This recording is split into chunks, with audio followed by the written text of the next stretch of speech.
ভাবুন তো, মেয়ে মানুষের লজ্জা শরম বর্তমানে কোথায় গিয়ে দাঁড়িয়েছে।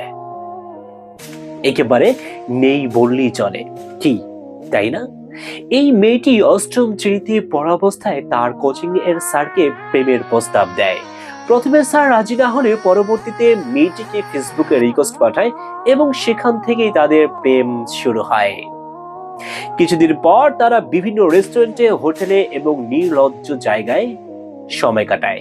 মেয়েটিকে নাকি প্রতিশ্রুতি দেয় বিয়ে করবে, আর বিয়ের কথা বলে মেয়েটির সাথে গভীর সম্পর্ক স্থাপন করে নেয়।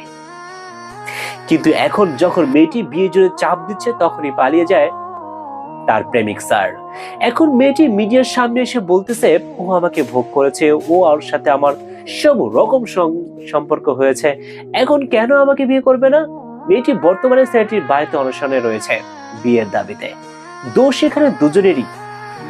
কেনই বা সে ছাড়কে প্রপোজাল পাঠিয়েছিল, আর কেনই বা ছাড় শুধু দেহের জন্য তাকে ভালোবেসেছিল।